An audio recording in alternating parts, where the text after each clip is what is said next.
Now, we're going to try not to talk specific story spoilers. We're going to try to talk mostly gameplay. Some gameplay stuff might be... We can't navigate these what are spoilers and what are not spoilers. Let's just create a clear dividing line. There is a point we are allowed to talk about in that game and a point we are not. And that is about the halfway point of that game. So we will talk about some story stuff that happens in the first half of the game. We will not reveal anything that happens in the second half, but we will talk... Impressions and the quality of the things that go on at that section of the game. So I will try, and Abby, actually, if you don't mind, I think you're editing this. We will have a timestamp in the comments for where this stuff on the Giant Bomb page. That's smart. Okay. In the episode comments, or if you're listening to this in your podcast app, maybe check over there or look for it. We'll try. I'm trying to do my best here because we're definitely going to talk about Death Stranding and probably for right a now. while. What the fuck, this game? Well, it fucking sucks. All right, let's just go around. Boy, that's so weird. I couldn't even realize. Really? You had that. It fucking sucks. Okay, let's not let's mince not words here. start there. Should we all I go will. around and say how much we've played? Yeah, let's just go around and say where we're all at with it. Okay, I'm Vinny. Okay. I've played Death Stranding to completion. Hi, Vinny. Hi. Hi. I played Death Stranding to completion. I put about 60 hours in. I finished it last night. Okay, I'm Alex Navarro. Alex. I also finished Death Stranding very good, yes. at about 3:30 in the morning last night. Sucker. Just bleary-eyed, staring at my TV. I did it in about 55 hours. Okay, very good. My name is Abby. Hi, Abby. Thank you. And Welcome, Abby. Thank you so much. And I played maybe probably 2 or 3 hours, I'd say. And then I was like, you know what, this was fine, but I have a bunch of other stuff I'd rather be playing. So I got through first couple hours. I think second city area. Okay. Zone, let's say. Yeah, second zone, whatever they're called. My name's Dan Reichert. Hi, Dan. Hi, Dan. Hi. I got the game on a Monday a few weeks ago, and by that Tuesday's night, I had played about 8 hours of the game and realized I would rather be doing virtually anything else with my time than play that garbage. Okay, fair enough. Dan, it sounds like you have a lot of stuff to work through here. So Hey, you're the one to. I heard you guys this morning. We're all going to work. You got to work through some today. shit too. We all do. I was working through it. You had to deal with 50 more hours of that bullshit. All right. So how about this? How are you? Let's say your name. I'm Jeff. Hi, Jeff. I was told right away by Dan, much to my chagrin. Yeah, Not in any certain terms. I said, nobody say anything about this And game. then he said something. And then Dan's like, this game, I'm done with this shit. Yeah, he I threw in the immediately towel. So listen, I said I'm going to play 8 hours of it to see if I feel the same way you felt. Right. How did you feel And after 8 while hours? I think this game is not the best, I still want to keep playing it a little bit, sort of, kind of. Let's hear from the guys that beat it. Let's get it back on track. First of Okay. all, Death Stranding. It's a video game. Kojima's post-Konami breakup game, post-Metal Gear game. It is a third-person action adventure-y game where you basically haul cargo from one destination to another, either on foot, sometimes in vehicles, sometimes using gadgets. That's the gist of the game. Yeah. It is against a backdrop of some kind of stuff happening, a near apocalypse. Everything that he has said about the idea of a Strand game being some new genre or some new, foray into how do you define a video game is mostly bullshit. What it is it is a third-person open-world game in which there is not a lot of action. Like he has stripped away a lot of the combat you would expect from, let's say, a Kojima production, and has put the emphasis on what is effectively American Truck Simulator with a dude. Like it is a delivery game. It is a game where you are delivery game, and it is a delivery game with a narrative. Which to me, you put that on paper and you say Hideo Kojima wrote a truck simulator game where a story happens. Yeah. I am on board with that 1,000%. And the execution is where I am maybe left wanting. Okay, There's also a big component that we haven't talked about, which is sort of the community stuff. Yeah. So right. So I'll cut to the chase in case people are wondering. I was very positive. I am mostly still positive on the gameplay parts. Near towards the end is where things started to unravel and turn to ash in my hands. Mm-hmm. Because of some of the expectation I had for where the narrative stuff was headed. Yes. So I actually think, like Abby was alluding to, there's community stuff in it that I think is actually very clever. And that community stuff reveals itself in you are building infrastructure in the world to help Sam make it from destination A to destination B, C, D, E, and F. So you're building things. I think it helps to know a little bit also just sort of about what the overarching premise is of what you are doing. You are not just delivering stuff. The whole thing revolves around your character, Sam Porter Bridges, being tasked with reconnecting America to this thing called the chiral network. Yeah, it's basically their version of the super internet. Chiralium is the game's MacGuffin. It is a fake element that powers everything going on in a future apocalypse scenario, and the network is essentially the super internet. So nanomachines, if nanomachines were Wi-Fi that made you cry. Yeah, Yes. It's the super internet. That's pretty good. And the premise of the game is the Death Stranding is an event in which basically the undead have kind of infiltrated the world of the living. I'm kind of very shorthanded here. Sorry, the dead, yes. Yes. The dead. Ghosts have basically infiltrated the world of the living. There's ghosts now. And if they touch they're mad. If they touch a human, it causes basically a nuclear explosion. It's called a void out. Also, any dead body in the world that is left has to be incinerated. Otherwise, it will also cause a void out. So what does that mean? Like, if you kill someone and you just leave it and don't hike it up a mountain, but what does that mean? Is it game over or what? No. There's just a crater there? There's a big crater. They show you a crater early on in the game. So what's the problem with that as far as like from a gameplay perspective? So let's not jump ahead. But we'll get to some of that stuff. So the world has been imagine the world without the internet. Yes. And it's across the hold on, I'm smiling. well, let's say across the country. It's because it takes place in the United States of America.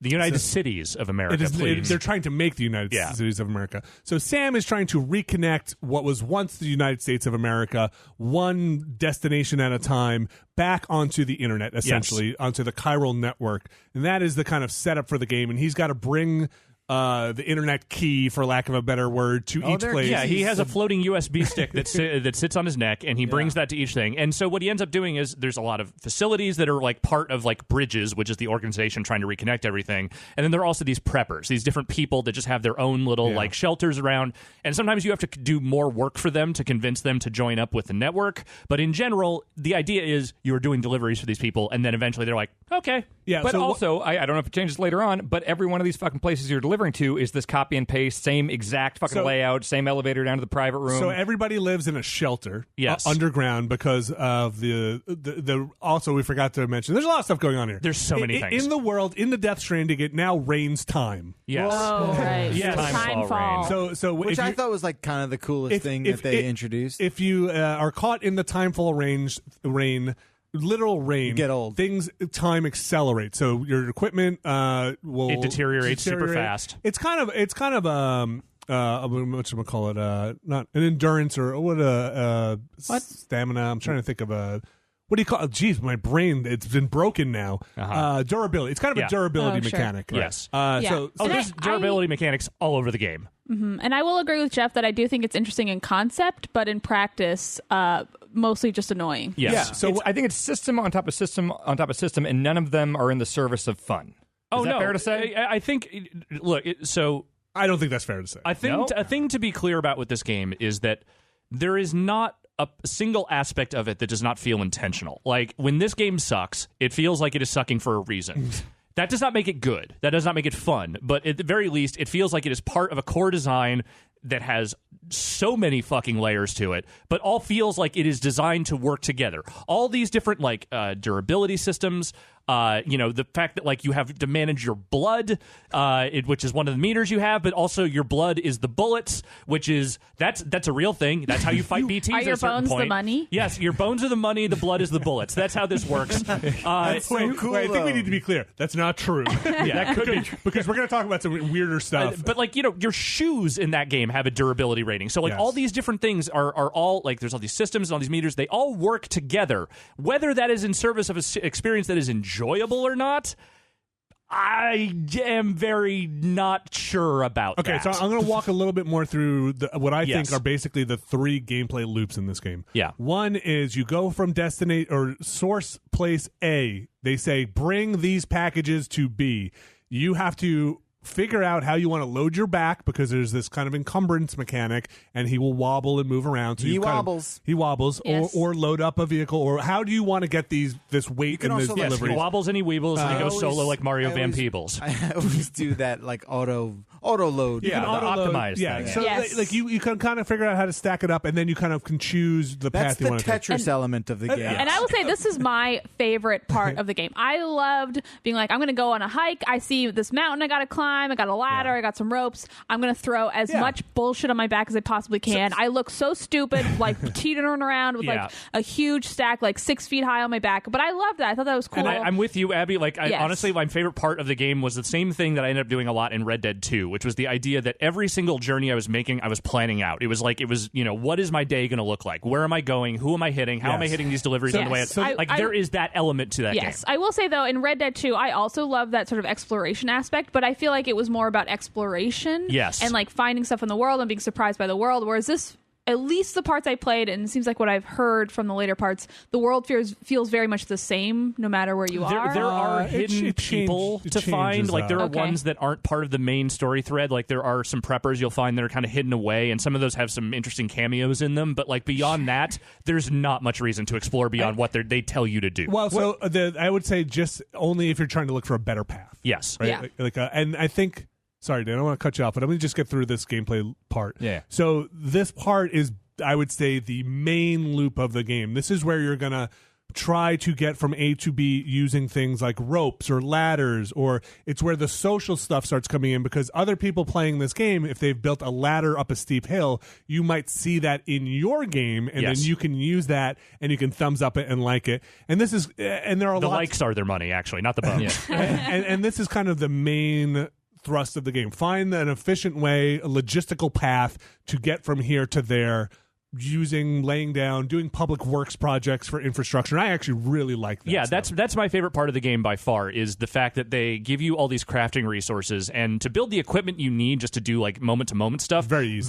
Very easy, very little is required. But if you want to build a fucking highway, if you want to get in there and start paving the roads and then use that to drive your truck around and do like 800 fucking pounds of deliveries, you're gonna have to work. And that's the thing, like that aspect of the game I think is really cool. The only thing I was confused by is I don't necessarily understand completely how, like, what determines what online stuff surfaces in your game versus another. So let me get through the other stuff, because I think this will be where some of the problems start popping up. Yes. So let's call that gameplay loop A, right?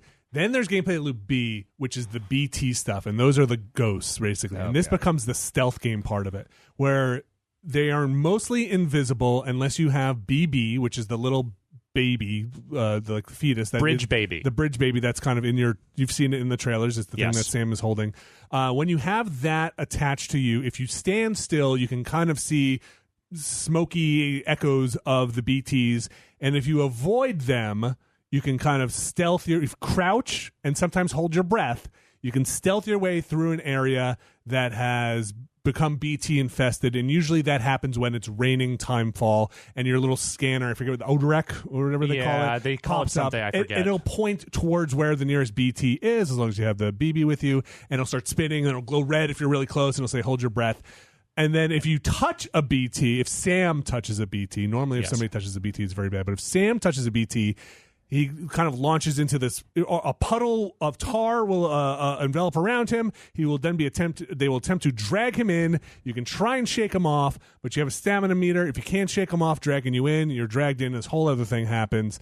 That's, I think, the weakest shit. Sucks. It's mashing square to get out of the tar puddle, and then occasionally the demon hands will grab you, and then it's L2 and R2 to steady yourself, and you're hoping to get out of the thing until your stamina runs down, and then the baby's crying, so you have to hold in L1 and hit down, and then rock your 6-axis controller or whatever. Like, this game, okay, so we recorded this video. It's going to be going up on the site, where it's like, it's our first impressions, and then we cut forward to and the first hour of that game is mostly just you're walking around, you meet a couple of characters, and it's very peaceful. Like, very little happens in it. So, like, we don't necessarily know what to make of the game at that point. Yeah. But rapid fire after the start of the game, I realized I went from, like, complete excitement, like, 4 years or whatever of hype, and I can't wait to see what happened when Kojima's Unchained. This is going to be awesome. To, like, it was so rapid how much my enthusiasm started getting, like, I was punched in the stomach over and over. Because it starts, and it's right away, well, after you get control of Sam, there's a lot of cutscenes at the beginning. It's like, hold L2 and R2 to lean over and not fall down. I was like, okay, that seems maybe annoying, but I'll deal with it. Maybe that'll be fun. And then it's like, okay, here's the stamina meter. Okay, lots of games have that. Hey, Breath of the Wild had that, and I love Breath of the Wild. And then, you start loading stuff on your back, and it's like, that's okay, this seems like an annoying thing to have to keep doing, but it seems like it's a big part of the gameplay, so this will be important. And then you can pop up. This is Timefall rain. It's going to make your shit go bad, and you have to use container repair spray on. It's like, okay, that sucks. It's like, oh, now my baby's crying, and now I got to do that whole rocking thing. That sucks. Oh, put your blood in packs so you can put them in the hemoglobin grenades. And here's the BT thing. Like, it just kept introducing thing after thing after thing. It does. And then as there was no reward at the end, so I would take the bullshit over the mountain and then talk to a hologram for a little bit, and then he would introduce 6 new systems that weren't fun. And they don't stop introducing those systems for a long time. I will say this, or I'm gonna say this. This game is not for you. No. I will say this, and I'm No, I will say this. I am really trying not to be hyperbolic here, and I think I mean this in all earnestness, that I don't think I've ever hated a game put out by a major publisher more than this. Hated the very act of playing it. There are worse games out there. There's a lot of just, garbage just kind of thrown out there. And obviously a ton of time and craft and talent and money. A lot of work went into this game. But I don't think I've ever hated having my hands on a controller playing a video game more than this. And I could see that. This is not a game for you. There are plenty of games that are not for you, right? Right. You don't like Telltale games. But I don't get, I can play something like, Red Dead Redemption 2. This is the example. Is that you're coming around on it, right? The thing is, I still don't like Red Dead Redemption 2, and all my disappointment over it holds true. But Red Dead Redemption 2 is 50 times the game Death Stranding is. So here's what I want to make a clear distinction for you. This is not a game. Of course, for you. I'm not saying objectively. It's my opinion. You just did. What do you mean? No, I'm saying this is me, my voice talking my opinion about Death Stranding. Right. Yeah. So I think when you say it's not 50, it's 50 times worse than for me. Of course, you can add that at the end of every sentence I ever say. Okay, it's just I'm talking from my perspective. I will put a little asterisk there. Yes, because sometimes I feel like you are like, this is the worst game ever made. I'll say Death Stranding is garbage for me. Okay, but it's also garbage. Let me get to that. It's also general garbage. Let me get to the last little bit of gameplay loop here, because I think this is one more one. thing. It's just a straight up combat where you're just third-person shooter, and I think it's never fully realized. One thing I should say, just back on the BT thing real quick, there is a point in that, like, this game has multiple problems, one of which is pacing. The first 8 hours of this game are a slog, like just a straight up fucking slog. You don't have enough tools at your disposal to really do much of anything in a lot of scenarios. Whenever you run into these mules who are, as far as if I'm remembering the story correctly, they are ex-porters, delivery men, who have gone crazy because they got so addicted to the brain chemical that they get when they get likes for delivering stuff. Yeah, no, you're right. That they have formed their own little pocket society of rogue delivery men who don't actually deliver anything. They just take the packages and then keep them. They might deliver. How do they get likes from that? No, Why don't they just put up a bunch of bridges and signs that say no pissing? But they're always in the post boxes is the thing. They never get delivered. Yeah, they have delivery syndrome. So what happened in that world? Is it actually called delivery syndrome? I believe it is called something like that. I think it's Porter syndrome. Porter syndrome. So they had drones. The technology allowed them to have drones, and delivery people were no longer needed. Right. And then that caused. Oh man, Kojima. Okay. There's a whole I don't want to get too in the weeds with this. oxytocin thing about like the likes and it releases oxytocin, and like there's a feedback loop. And anyway, the point is that early in those first 8 hours or so, all you can do when you run into those guys is punch them. Literally, you just smack them with a delivery cargo. Yeah, you just hit them with stuff. And I think you get your strand rope right away. I never really figured out what to do with that. Other than really? No, I never bothered with that. But so the point is that like, you go to a Hideo Kojima game, especially if you are a Metal Gear fan, you think like that is a guy who is known for his combat systems. Yeah. That is a guy who is like close quarters combat. Like you think about that as like CQC. Yeah, CQC. Here, it is literally mashing past a guard on any given enemy and then punching them until they are unconscious. And there is no challenge to it. It's matching square. It's like a sub-Dynasty Warriors complexity of combat. And the BTs early on, you can't do shit about. You just have to avoid them. Okay. To be fair, if you can use the rope to counter and then just tie them up real quickly, but it's faster most of the time. It's faster to just punch them. And there's also supposed to be, and I say supposed to, a tall grass stealth mechanic. I used it twice ever. I used it twice, and I was always found because you always have shit on your back. Yeah. Because you're delivering stuff. Yeah. It's useless. But so my point there is that this is a game similar in the sense to say something like OG No Man's Sky, in the sense that it starts you out with a bunch of broken shit that doesn't work very well, and then the whole like build in that game is making those systems suck less for you. But that can be done well. Like yes, No Man's Sky, like it's not the sheer act of like the walking simulator or the kind of like Zen nature. Like I'm fine with that when it's done well. Like No Man's Sky, especially as it went on and got updated and stuff, it kind of did that right. But it took years for them to find the fun in that game and make those systems feel less like you are just at an unpleasant, disadvantaged state at the outset. Like I like No Man's Sky. But I have never liked the convention of this sucks until you make it suck less. It should be...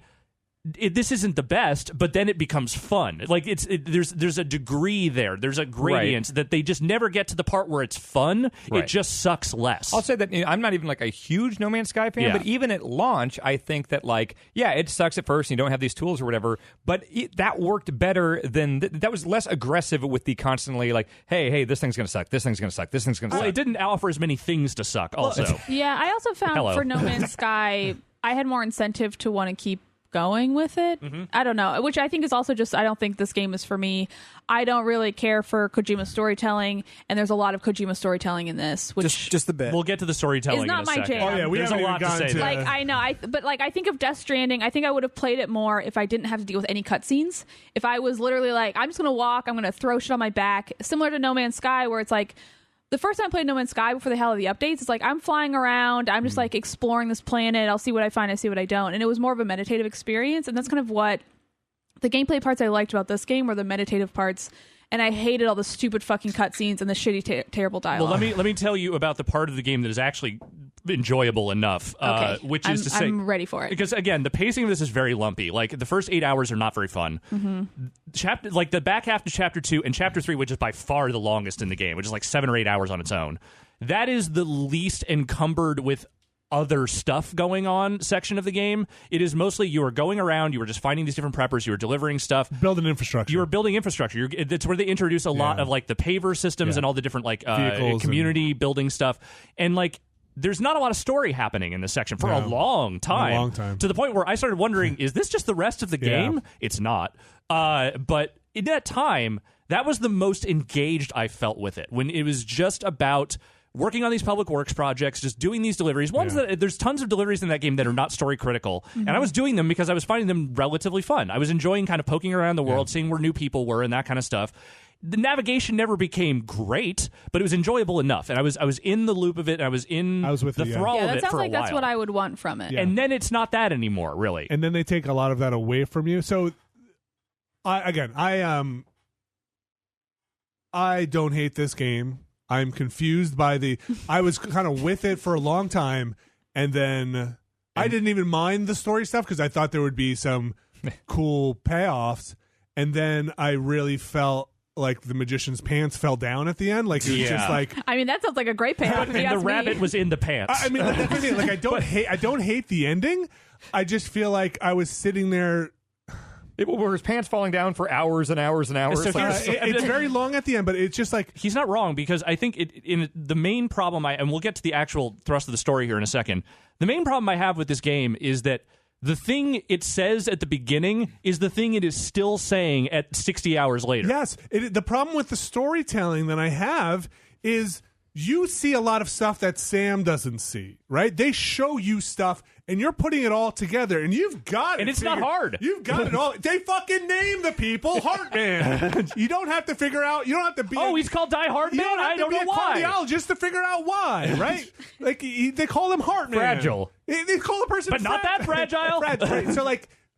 But they want to spend an hour telling you like their wrestling backstory about why they're called the Heartman, right? And it's like, yeah, they cut a promo for like 20 minutes each. It's about why their name is their name. It's like if Bazooka from G.I. Joe were like, you want to hear why they call me Bazooka? Oh yeah, tell me why. No, I can figure it out. We got it. Why do they call you Minesweeper? Well, I'm going to tell you, it's a really do you interesting. Have 3 hours to listen? It's a really interesting story. Yeah, but like, how about this? And it's like, and so that stuff, and like Sam. I can't tell if he cares or not, but like they're going to go on anyway. So by the end of that game, which part of the game? The end of that game, they cannot take their foot off the pedal with that stuff and are going so hard, man, on that stuff that it's just like, holy cow! Do you not think I played 60 hours of this game? Like we are here. Alex, stop me if I'm getting a little worked up here. No, like, you're not. To the point where it's just like, holy cow, let me go. See, but like, let it release me. Why don't? Why are you surprised? You're acting surprised. No, by but you know this. what? Here's the thing: Metal Gear is not the most subtle of video games. I Sure. get that. It's Has about never politics. been. Yeah, but like as dumb as Metal Gear can be, there is. I feel, at least in most of those games, a demonstrated trust in the audience that even when they aren't explicitly spelling every single fucking metaphor in those games out to you, that the player will understand what Kojima and team are going for. Sure. Dan Ryder excluded because apparently he didn't understand there were politics in those games. no, but I understand what they're doing. Yes, you I understand the clone guys. It is the fucking No, but- I am a Bill song for 2 hours. Yes. They call you a Bill. We get it. We know where they call you. Your name is Bill because you're a fucking Bill and you're going to you're going to go to Capitol Hill. We get it. Yes. It's that for 2.5 hours, but with real people in the game being like, this is why they call The me that. metaphors in this game That's the thing, though. Like, start out like the claw end of a hammer going into your skull, and they never stop. And the thing is, it really what it's feels done to like them. it really This game feels is like done to two someone human people. told You want to keep playing it, Jeff? Someone told Hideo Kojima about Dan Reichert not understanding these games have politics in them, and Broke him. he is now treating his audience like they are the dumbest motherfuckers alive. So Dan, you're the dumbest motherfucker. Sure, yeah, whatever. Like, seriously, anybody, I'm the one who quit playing. I'm smart about something. anybody who's still listening to this, Yeah. if you don't understand right now, before you have downloaded 1 kilobyte of this game, why that dude's fucking name is Sam Porter Bridges, then don't play this game. Or Because- Samantha America Strand. Because, like, they will explain it to you by the end, and other characters will tell you why you are called Sam Porter Bridges to a point where you're like, what is wrong with everybody And here? like you can.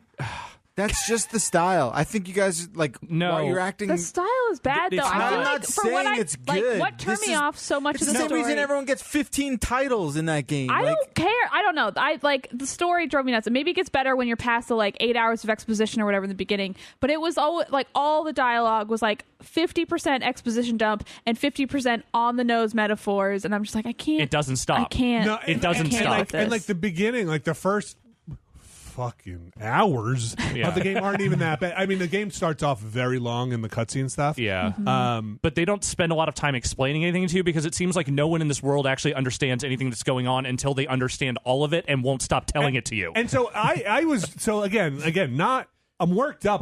I don't hate it. Right. I'm like No, kinda I don't either, I'm kind of but- angry or a little confused because I feel like I'm not in on it. I feel like something's happening that maybe I'm like, oh, is this a genre of thing that we're supposed to not get? That's the No. question. Who is this for other than Hideo Kojima? Who the fuck It wants feels this? like a vanity project Yes. for sure. Oh, it is. And he's got That's what I'm saying. Hey, stay tuned because there's you know what? I'm not going to get even into, but let's talk about some more of the gameplay stuff that I Yes. really like. Okay. So, when you're delivering packages, and I think this is great, when you're delivering packages, you can see the paths that other players, and you never see other players, but you can see in the game, but you can see the paths they took through the world. Yeah, the ground deforms in a way to make a path and show you that people have gone through here repeatedly. And you can see on your map paths that people have taken too if you Yes. open the map. And if more people travel that path, the ground will eventually deform. And I think it actually deforms over rocks and stuff and clears a path to make a viable way to go from point A to B in a way that I think is actually kind of awesome. Like, if everybody keeps traveling the same path, eventually it becomes a much easier way to get from this place to this place. But did you feel because I kept waiting for okay, I'm going to get these upgrades, or I'm going to get something, Yeah. I'm going to get the motorcycle from the trailers, and it's going to become more of a thing where it's like, all right, we're off to the races, let's hit the road. Episode 3. Okay, like well, Alex I got said. to episode 3, and I got the motorcycle, and even then, it's like there's fucking rocks everywhere, and the motorcycle well, that's what the doesn't go roads over are them for. that That's what well. building the roads is for. So episode So that gets better? So about halfway into episode 3, 4 parts of it, yes. or eventually in episode 3, it's kind of up to you at that point. You can make a pretty good system for getting from A to B to C to D, and then it feels good. Like I got the power legs, Yeah. the things. And I was like, okay, cool. Maybe that will helps. make all of this less annoying or whatever. Yeah. And it kind of did. I was like not falling over as much or whatever. But then it's like I realized, well, the core thing of what this game is the same. I'm still walking from identical thing to identical thing. So you do. I don't want to give away too much because I think part of the fun of the game is actually seeing what those upgrades are eventually. But you get stuff to mitigate a lot of that, and the system of the game. Again, I think this is clever. If you're going to a place that is not on the chiral network, our kind of metaphor for the internet, you cannot see within their chiral network zone any of the other players' stuff. So if somebody has, sometimes it exists there. Like sometimes there are things there, but you will never see it on your map, and you don't know it's there. So it forces you to make what feels like the first expedition to this place, and that's good. It's clever. Yes. But once you get there, then you can see everybody else's stuff. So there is a good sense of, I found a nice sense of satisfaction of forging a path to someplace. And then when you get there, you can be like, okay, I don't have to break my back getting out of here. There's some infrastructure here now that we've got it back on the network. And usually there's a lot of very helpful stuff. Like one of the things you kind of get early on is a power generator, which can recharge your battery for your legs. And like once you've made it to a place and you're like, I'm spent, it's nice when you bring it on the network and like, oh, some guy named Alex Navarro built a power generator here. Someone has my gamer tag. Fuck. I'm going to use that. And that stuff I think is actually the best stuff in the game and done very, very well. Yeah. And the implementation there is done very well. And this is a minor thing I'm going to say. And when I told this to you, Alex, you were like, why are we even celebrating this? But I will celebrate it. For a game that does this, you can still pause anytime. You can also even take it offline in a way that makes it, which feels like you shouldn't be. It doesn't fuck up the game in any way if like the servers go offline or anything like that. It's almost like that stuff is instanced into your game and you're just uncovering it and then it kind of updates. Like it probably won't populate new stuff, obviously, but like the stuff that's already there doesn't go away. It doesn't feel like one of those always online games where it's like, oh, I can't connect to I can't play, or like, oh, I need to pause so I can manage my cargo, but I'm in combat or something like that. You can pause it. You can do all this stuff that makes it feel like you're just in a single player game with this other stuff going on around you. And we played. I'm very curious to see when this hits the public because we played in a press review period, right? And there were lots of people on the servers. Like that stuff was being populated. There was like I definitely ran into a bunch of different other user built stuff as I was playing. Thank you, Captain Dong, for those bridges. They were very helpful. I saw him too. Yeah. I think I liked his ladder. Everyone saw Captain Dong. Yeah, I saw one or two of your things in there, Alex. Okay, so I never saw yours. I did see Ben's a couple of times, but I never saw any of your stuff. So there is a mechanic in there which you can, if you see somebody's stuff, you can do what's called a bridge, or I forget what exactly. A bridge link, I think. A bridge link, which is supposed to make that person's stuff appear more in your world. Right. Yeah. It's basically like a hey, do you want to see your friend's stuff? Yeah. Favorites list. And as you level up from likes, you get the ability to do more of those, and as well as you get the ability. There's no like put points into a system; it just happens automatically. That's not exactly true, but I'll get to it in a second. Of like, hey, you can carry more cargo now, or it says you can. I'm not really sure how exactly that weight limit keeps going up, but you get different ranks of porter, and it's like you will. Each of the 5 ranks upgrades a different thing on you. Yeah. Sometimes it's like carrying capacity. Sometimes it is balance. Stamina, that kind of thing. Yeah, so you have like a star, and it's like if you deliver stuff very quickly, or it's kind of bleeding out. Or it's not damaged, you get a bonus for that. Yeah, exactly. What's the fucking system with the stars where people send you emails and based on how much they like you or whatever, there's a different star rating on the emails? So the star rating is not about the emails. The star rating is just what your star rating for all the deliveries you've done with them. It just shows that star rating on the emails. I'm not talking about there's your point? overall like porter rank and all that stuff that shows up at the end of every delivery. But when you go in the private room and you see all your list of emails, and it's like, oh, this guy, I've got a 4-star link with this guy's a 2-star rank. Yeah, that's from deliveries. What he's talking about. So that's for just that from deliveries. Specific guy. Yes. Yeah. Okay. So as you get stars with a let's say a settlement or an outpost, a guy represents an outpost, right? Yeah. Because it's only one. Jeff Keighley. Sometimes there's 2 people in there, but only one ever talks. Really, as you get stars for doing more deliveries with that person, you will occasionally, usually per star, there's usually 5 or 4. 5. You get something. You got power legs 2, or you can change the color of your sunglasses to green. Yeah. So like stuff like that. You get that kind of stuff. And sometimes they're very useful, and sometimes it is you can change your sunglasses to green. And you're like, oh, I don't care. Here are some of the things I did like about this game. Because I'm kind of with Vinny. I don't hate it. I am baffled by it. I am upset by parts of it, and I think a lot of it is really obnoxious. But there are a couple of things that I do really like. One of them is the look. I think that, in grand, Kojima Productions fashion, like the art design of this game is fantastic. It's like an amazing world. It is. It It's looks really neat. And the designs are the actual designs of the gear and stuff. Yeah, and the way that it all modularly fits to your character and the way you can kind of rearrange stuff and everything, like it all looks really cool. The monster designs are cool looking. You know, even if the encounters I'm not particularly fond of, I like the way all that stuff looks. Fidelity wise, like it's all and the it's all character A+. performances are really well captured. Yeah. Oh like my they do a gosh. lot with facial animation in this game, with a couple of specific exceptions that look like straight up animation tests that Hideo Kojima just really liked and put in the game for some reason. Was it maybe one mama scene? Maybe, yes. Okay. But there's all of it is very expressive and looks like fantastic. And I'm saying it also on a regular PlayStation 4, it still looks really that's good. Good to know. Yes. Okay, sorry. I'll get to this kind of side thing in a second. So that stuff I really like. I also like a few of the performances a lot. Oh, yeah. I think Mads Mikkelsen is actually really good, and I think Committed. He's committed, and he embodies the weirdo spirit of the thing far better than just about anyone else in the game. Like, he seems like he's rolling with it in a way that almost no one else is. Some of the other actors seem like they're at least having fun, and I'll give them that. Like, they're interesting to listen to. Some less so. Some are just very boring. Sure.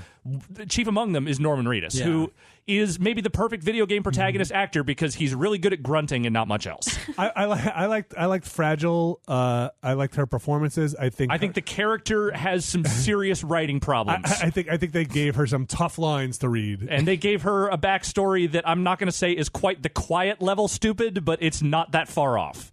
That is probably one of the most Kojima. Yes, that and maybe Higgs are very. Higgs is one of the main bad guys, and other than the fact that Troy Baker is very clearly chewing the scenery, that is not a good character. So the thing I was going to say with the technical prowess was, I agree completely, and I think this is maybe my overall criticism of this game. Again, I don't hate it. I am kind of with Alex in kind of wonderment and awe, but also a little scared of it. I think in what it has done. It's far too precious about itself for its own good. Oh yeah, and that comes in. And when you're talking about the facial animations, the crying, the tears. So it's an allergic reaction, according to the story. The chiral reaction. There's a reaction to chiralium. It makes you tear up. There is so much staring in the middle distance, two streams of tears down, and I think it might be the same animation they just map onto everyone's face. Watch that launch trailer. It's like that 8-minute trailer, and most of it is just people crying. And it's always like staring a little bit off and just tears. There are a couple of really,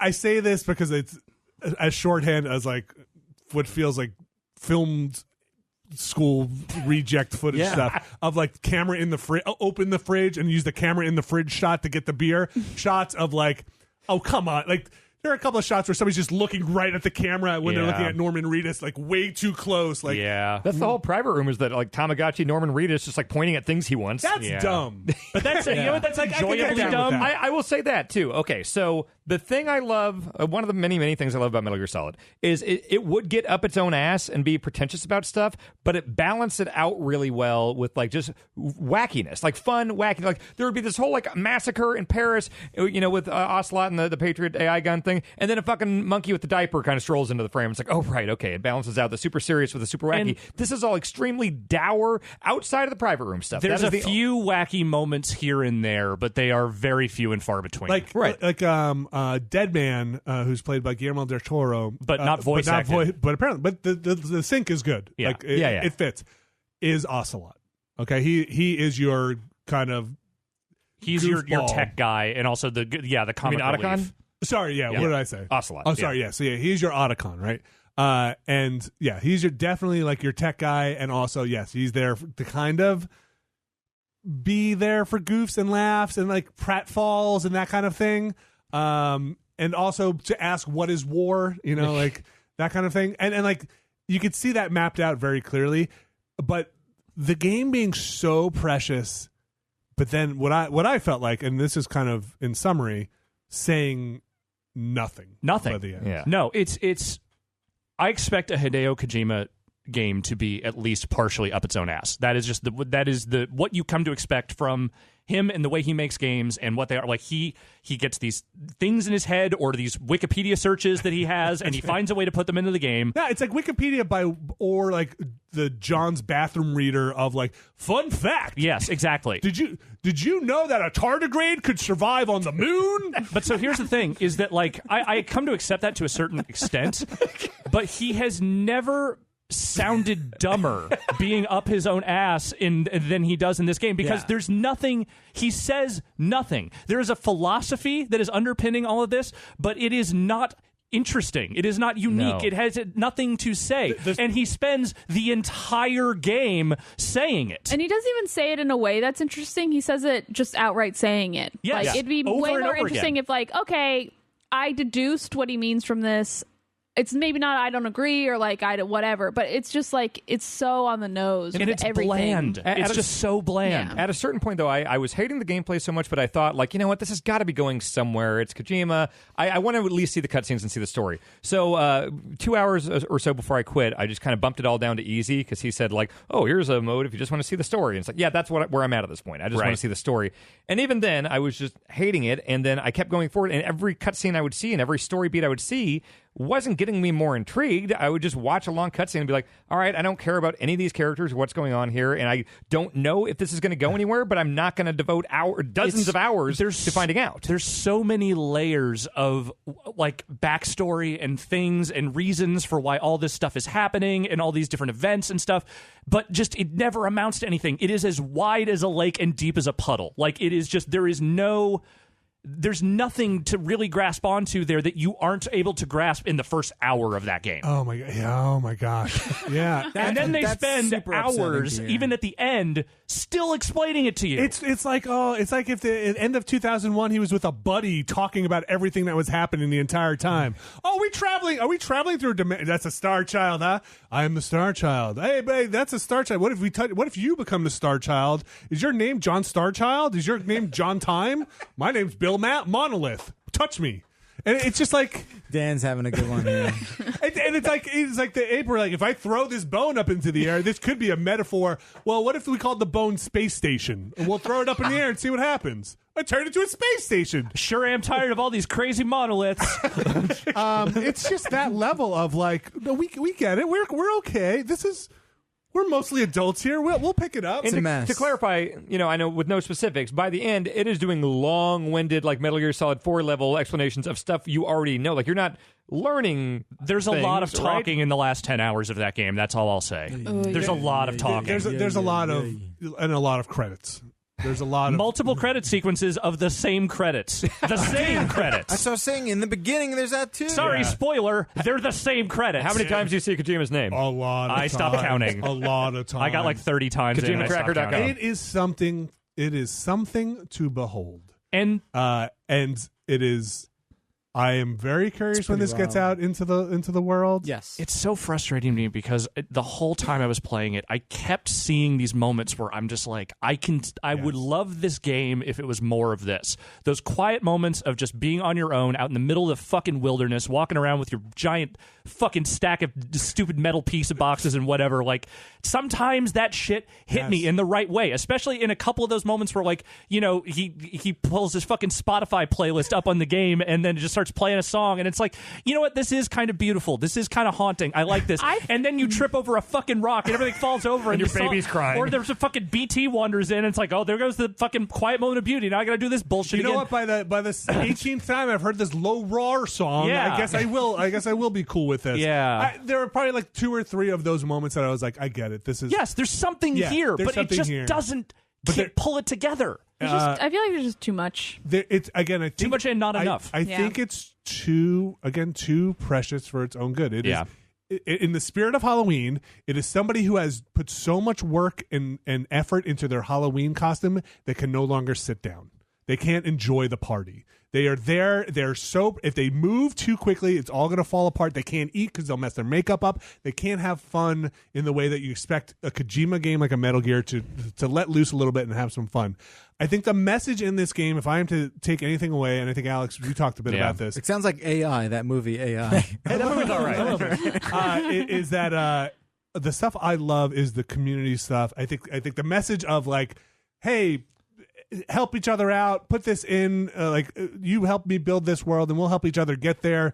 That's a great thing. All the other stuff aside, with the story and the narrative stuff, it's that is written Yeah. is like It's just not there. it's just not there. But I do like the message. I really enjoyed building infrastructure. Yes. I enjoyed building making links to other people. Like the whole thing of, yes, you are trying to connect the world. You are trying to connect people to other people. But the like, actual yes, other that's players, fine. yeah, Yes. like the actual, I enjoyed forging a path and then being like, I built the perfect bridge over this span of water. People should use this, and I could see they're using it, and you could see that it's getting likes. That part was satisfying to me. Yes. It was like playing a support character in a team versus game, right? Like I really enjoyed this. I healed you. I helped our team get there. I have a question. Yeah.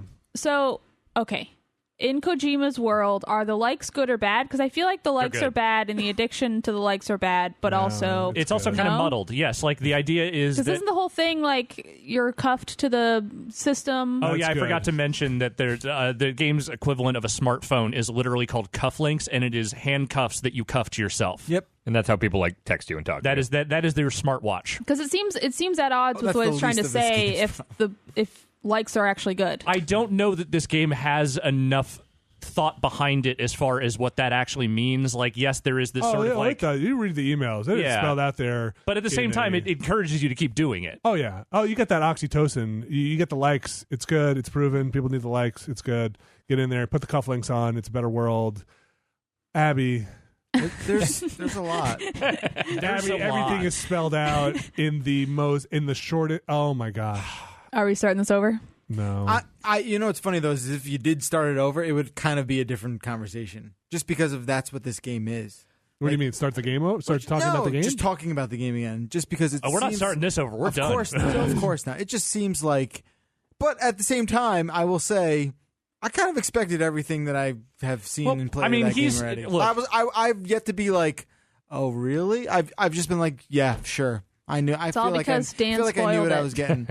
No, that has nothing to do with it. Ever since this game started getting marketed and teased, I don't know. I just kind of saw this thing as like, oh, this will be a mess, but whatever. Yeah. I expected You know? more payoff at the end. Here's the Yeah. thing that surprised me was like I did not expect this to be Metal Gear Solid, but with a new IP. No. And I didn't want it to just be more Metal Gear Solid as much as I love Metal Gear Solid. Yeah, you want to see what he looks like unchanged. Exactly. He made a bunch of Metal Gear Solids of different types. We covered that timeline. We're good with Metal Gear Solid. Let's do something new. What will he do with a blank slate with all the freedom in the world? I thought it was going to be just fascinating in all these great ways. I don't even think it's fascinating in the ways that it's boring and bad. I think that Kojima Unchained is terrible, apparently, and I thought it was going to be in the this thing. case it is. There's something in this, like, obviously there are some very heavy-handed metaphors for his experience as a designer and, creator of Metal Gear that are kind of peppered throughout this thing. But the problem is that I just don't think he has enough to, or at least it isn't expressed in a way that's particularly interesting. Like, what he expresses is that he's sad. He's sad that is what happened, and that his BB was taken away, and fucking, like, I get it, dude. You're mopey about this. You're unhappy about it. I get it, but you aren't expressing anything here that isn't just very base level. Like ennui, like upsetness about it. Like it's just sort of, it's just there. So, Yeah. Jeff, It really makes you think like PT really didn't appreciate maybe what we had back then. Yeah. So, Jeff, ultimately, did yeah. you play about 8 hours? Yeah. So we were about the same spot. Yeah. Yeah. Do you think you're done? Like I said, I think I do.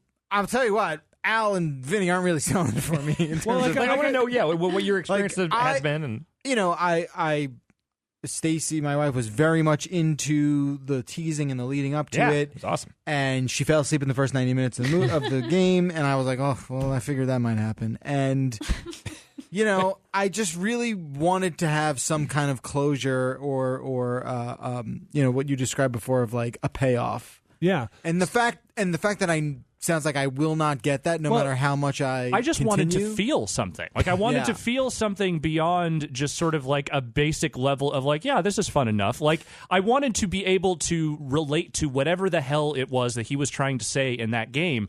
And it's like, I kind of related in the first hour when he was kind of laying on very thick the initial idea of what this game and its metaphors would be. And the fact that it just never really gets away from that. It never deviates and never figures out a way to say anything of note or interest beyond what it starts out saying. Yeah. Just really bummed me out.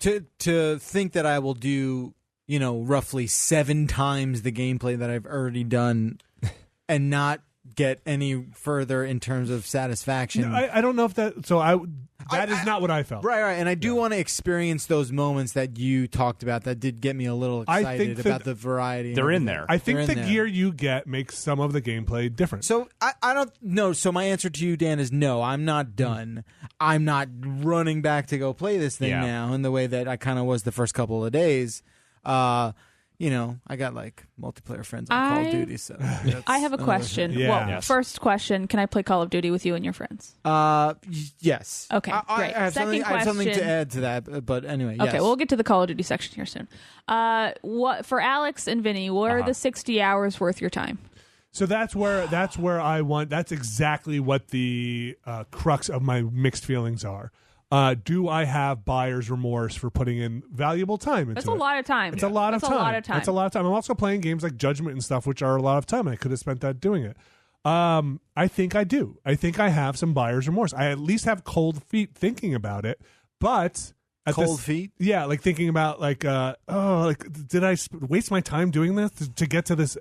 It's like when you buy something that's very expensive. Like anxiety. Say you spend a lot of money on a car, let's say. And you're like, oh, do we really need this one? And I kind of feel that way about like, oh man, I took 2 weeks off. I had PTO. Did I really want to spend? Should I have done all those drugs? Should I have spent my time playing this? Right. If this was, and because you ain't getting it back. Because I ain't getting it back. By that same token, I did not dislike a lot of my time with that game. And I think it is an experience to behold. I think, Alex, you kind of phrased this before. It is a game I would like people to experience but could never recommend. Damn it, you stole my line. Yes, I'm sorry. No, because I feel that same way. It is. I couldn't recommend it to anybody. Yeah. Yeah, but I think saying that in its own right is sort of like a sideways recommendation. But it's the same way I kind of feel like games about games like Factorio, right? Where it's like, if this is going to push some of those buttons in your brain, if you're like, I need to build the system, I need to build, like Alex, I feel like you get that way with trucking simulator. Totally. Right? It's like, if it's going to push those buttons, then it's going to be great for you. Yeah. For me, where it really fell apart was in some of the ham-fisted stuff towards the end of the game, where it just felt, you're treating me not like somebody who put 60 hours into your game. You're not treating me fairly. I always come back to that David Lynch movie, Mulholland Drive, for some reason. I always think about that movie, and I'm like, man, that movie's real fucking stupid. But like, there's a lot of parts in there that I'm just like, oh, it's weird enough to kind of feel fun. But this feels like, in a lot of ways, his play at doing something more Lynchian, something a little more like dreamy and surreal, and something that's like outside the bounds of like, admittedly, Metal Gear got pretty far off the rails at times, but like it was still grounded in something vaguely resembling reality, and this felt like him trying to stretch his legs and do something more like that. I at least with this one, the chops aren't there, and it's a bummer. But like, I think at this point, my feeling on it is, I don't regret that I played it. I'm glad I saw it through to its conclusion, because I felt like I really needed to see all that for myself. I needed to do it because it wasn't going to be enough for me to just hear about it or to just play some of it. Like, I wanted to see the whole experience and feel it for myself, and I did. The fact that I don't like it very much doesn't change that. But yeah, my feeling at this point is that like, it is a game I want everyone to experience just so I can talk about it with them, but I cannot recommend it to anyone without a million qualifications dangling off the end of it like a fucking dream catcher off a backpack. Yeah. Nice. Good one. Yes. Yeah. Strands. I'm sorry. I mean, like a Q-poo. Well, there's also the Kipu. Yes. Kipu. What? It's a thing. Listen, we've got our own language now. We didn't even get into Han Ka, baby. There's so much more that Alex and I are not talking about because there's, we don't want to give away spoilers. There's a lot. Oh, today seeing you two come into the office is the first time you guys got to talk after seeing the end, and holy shit, you guys were animated. 1,000-yard stare. So there's a lot of stuff that is also informing how I think Alex and I feel about it, that we're not getting into the specific stuff because we can't. That, let me just say again, maybe before you buy this, watch some deeper gameplay stuff, because you'll see what the loops are on those games, and if that's a lot of it, and then if the story stuff, take it or leave it. For me, the story stuff, I felt like after all that time, I wanted something more, and it felt a little, it felt like it fell flat. Play it someday. Maybe don't run out and buy it for $60, but play it someday and just know it for yourself. All right. Yeah. I think that's enough for now. If you're listening to this is the end of the Death Stranding talk. That was maybe for a while. I should make a 60-hour game just about my experience playing this game. Maybe if we ever, Alex, you and I can do a spoiler cast or something. Yeah. If anybody else is going to finish it, I know some other people are playing it on the West Coast as well. Yeah.